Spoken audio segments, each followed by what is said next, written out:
Hello everyone and welcome to Espi Living. Thank you for joining me here today. I know it's been a while since I've been able to get on here for a little bit of a chat while I bring you along with my week. After a little over a year of sharing these videos with you and trying new things, I just know that this introduction can only be helpful and good. So here I am. So a bit about me first. My name is Sylvia. Espi is my nickname and is what I go by here. I run the blog Espi Living and this YouTube channel where I share the recipes and meals I cook for my family and other routines that can help us all live a slower and more seasonal life. I'm particularly fascinated by the natural connections between food and faith. I'm Catholic myself, and I've been cooking my way through the liturgical year for a few years now. And what does that mean? All that means is that from Advent and Christmas through Lent and Easter, and even during ordinary time, I'm always finding ways to celebrate these sacred seasons and rhythms of the year, especially different feast days, mainly through food, since cooking and baking seems to be what I'm always doing when I'm at home. And it's my hope to inspire you in the kitchen as well, because everybody enjoys a good meal, and I really do believe it's the most natural way for us to connect with ourselves, our family, and others. When I'm not cooking or gardening or around the house, what am I doing? So I always like to say it's possible to have more than one vocation, especially when you are able to use your talents to help as many people as possible.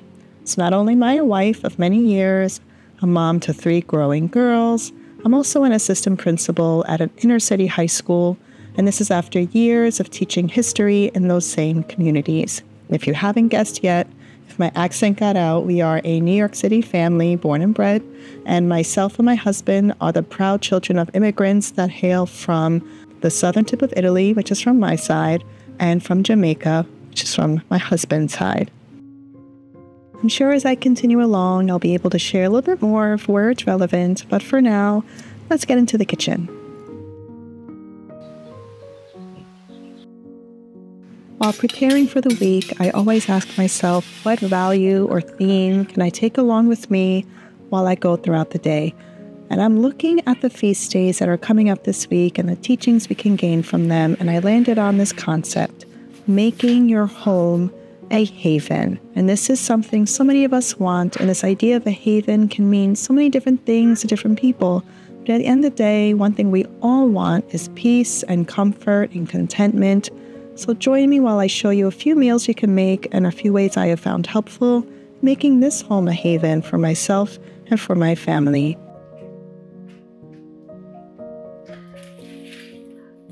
There's something about soup that just warms you up from the inside and out, even during the summer. And this yellow split pea soup is one of those things that are just so easy to bring together with the vegetables you have in your refrigerator. And if you have any bacon or a beef bone or ham bone, it just brings that extra flavor into the soup that sticks to your ribs. That's something that I've heard once and it just stuck with me. And if you see here, it's just your basics. It's the carrots, it's the celery, it's the onions, the garlic. You could get yellow split peas or green split peas, up to you. But the idea is that it's creamy, it's rich, and it just cooks by itself. So as I cook this meal, let's talk about this word, haven. What does that mean to you? Haven, by definition, is a place of refuge. It's safety. How can your home be a haven? What would that look like? What would that feel like? Take a second to think about what that word means to you, because this word can have different meanings for different people. And then think about your home. Wherever it is, whatever it is, how is your home a haven? How would you like for it to be your safe place and your refuge? What brings peace and calm to you so that you can settle in at home? I was thinking about this when I was making this soup because it just so happened that this soup was being made during the Feast of St. Martha. And the story goes that Martha and Mary, both sisters, were in their home. They were hosting Jesus, and Mary was the one sitting and listening, and Martha was hosting. She was going around. She was busy in the kitchen, busy making sure everyone had what they needed, and she was missing everything. And doesn't that sound like what we do when we're home? I mean, think about all the things that we are always doing, things that keep us busy, things that we think keep us busy or that we try to find busyness when all we really want to do is just settle in and have some peace. Or, more importantly, just be more present with our thoughts and the things that really are valuable to us, the things that hold value to us. That's why home is home. There's only one of them. So why not make it the home that we want it to be? It does not take much. It's so simple too, because a soup like this can bring all of that peace and contentment if you allow it, if we let it have meaning. Martha was worried. She was stressed out. Stress isn't bad in and of itself, but worry diminishes your joy. We can enjoy this soup. We can enjoy the time it takes to make it and enjoy sharing with it without the worry, because it's too simple not to. Whatever will be, will be. And for this night and this soup and this moment, that's just what it is.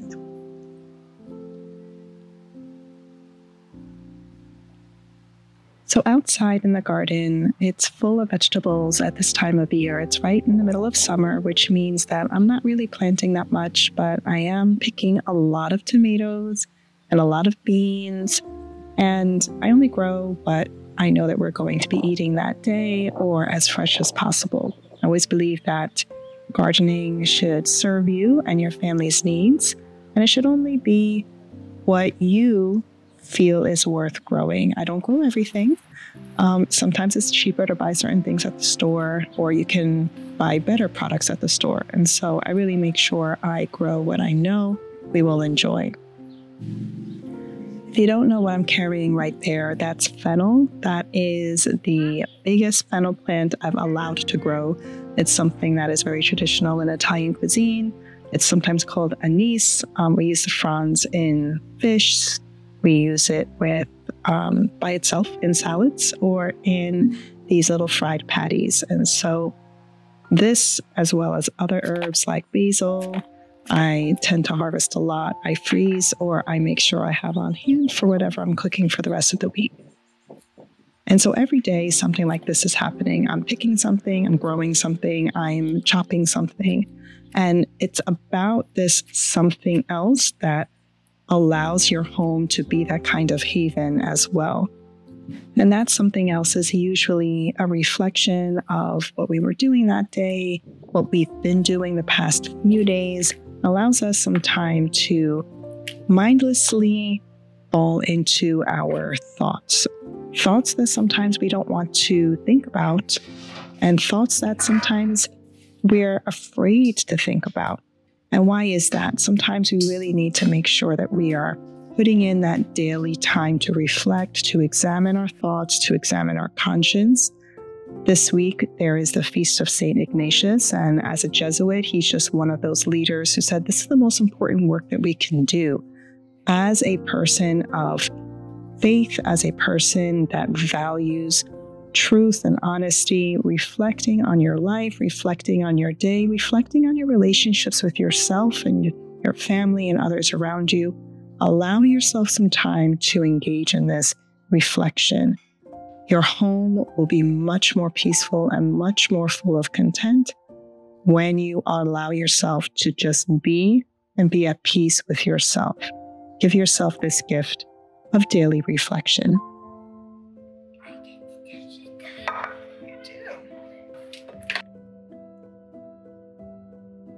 This next recipe is something that really hails from the backcountry cuisine that I grew up with.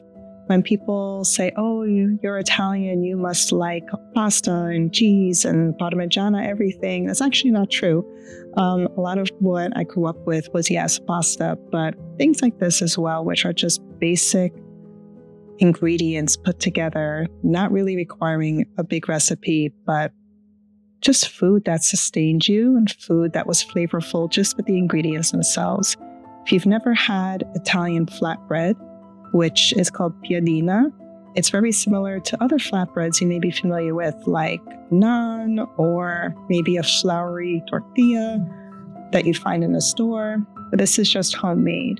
It's a little bit more dense, depending on the flour that you use, But it's also very simple, and it's something that you can get every person in your family to make. It's just flour, it's some salt. Obviously, there's olive oil, which I'm adding right here, and a lot of it.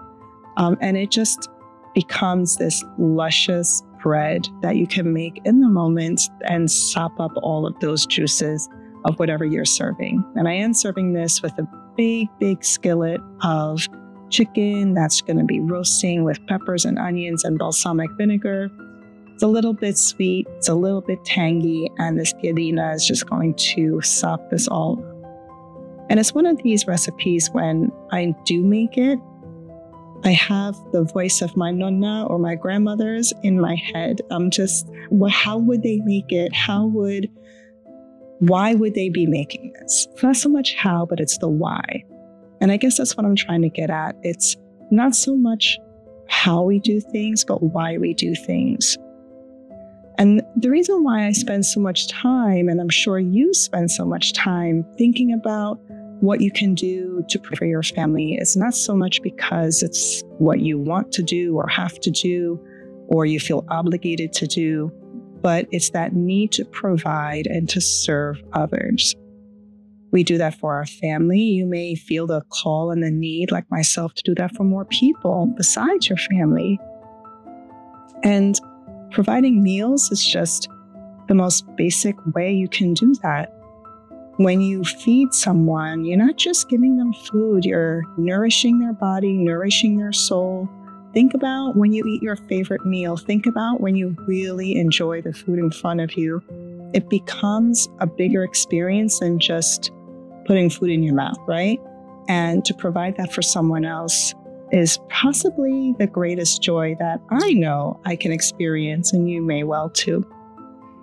When I made this meal, it was also inspired by the feast day, again, of the week.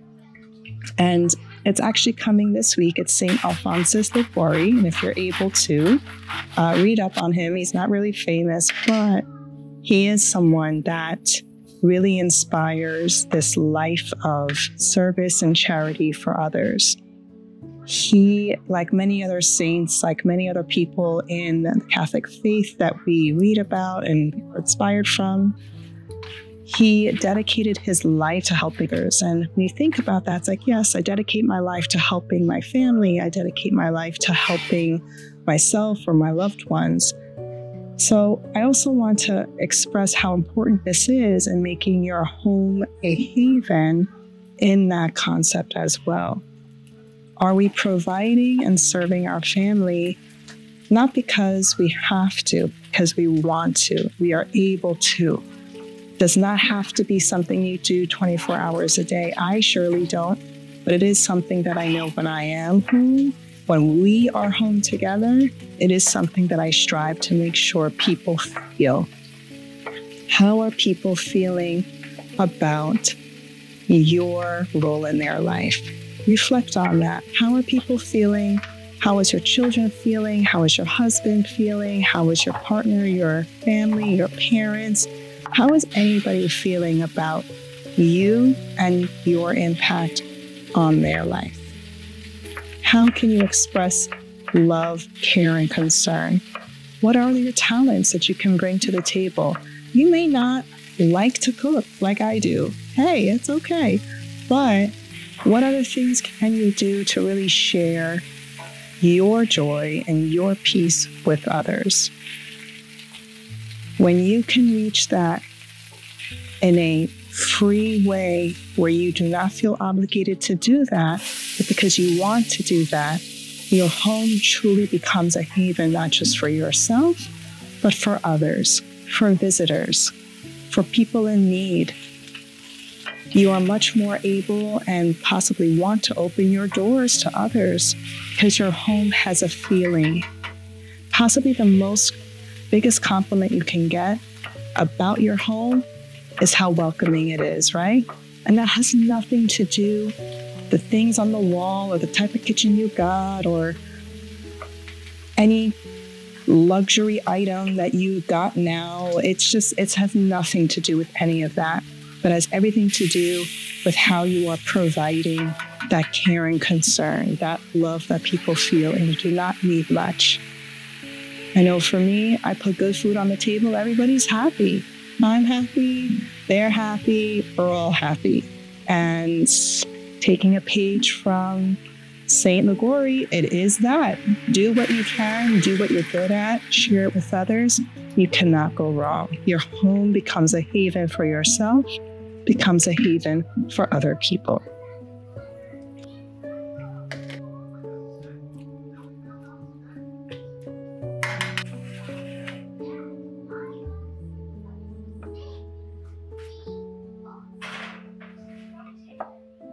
So a few tips here for the piadina. So it didn't necessarily rise, but it did rest for a little bit in a coating of olive oil. So what I'm doing now is just patting it down, rolling it out, and making sure I'm cutting it into some equal pieces. So each piece will be rolled out into a round. It doesn't have to be perfect. Actually, it shouldn't be perfect, because if you're really going for that rustic look, you're not looking for a perfect round, right?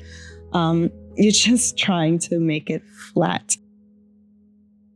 So after you cut them into different pieces, you just simply push them into some shape that you want them to be in, get a rolling pin, and start rolling them out. You want to roll them out to a thickness of about 1/8 of an inch, something that when you put it in a pan, it'll cook quickly on one side and then cook quickly on the other side. This is not meant to rise or to get fluffy, but you will see that it'll have some bubbles, and those bubbles are going to come out and burst if you're not careful. So make sure your pan is on medium or medium low. I like to poke a few holes in it just to allow that air to escape and not let the piadina turn into a pita, which we don't want to happen. And then I just keep my eye on the pan and then go through the rolling process with the others. Just a matter of back and forth. This may seem complex, but after a while, when you get used to it, it becomes just a natural thing. I'm also really lucky that I have my cutting board right next to my stove. So once everything is next to each other, it's just a matter of back and forth.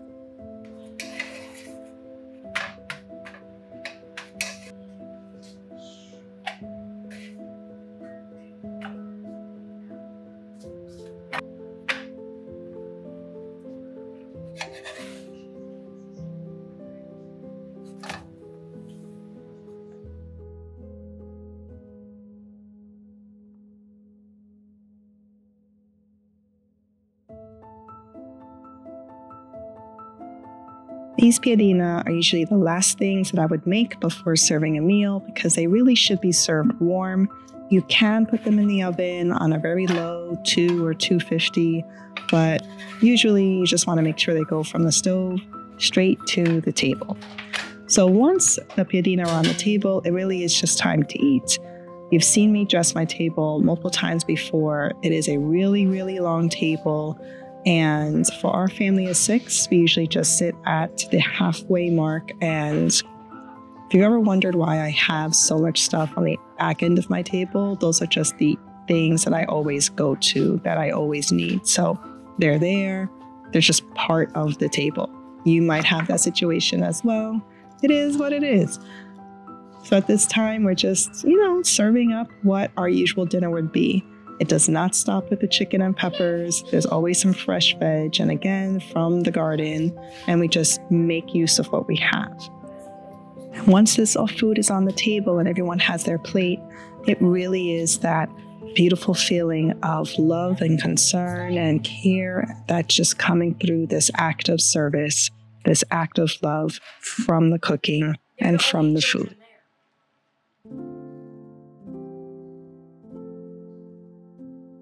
So every Sunday, we have pancakes. It's something that my kids look forward to. They know that pancakes and Sunday, they're synonymous.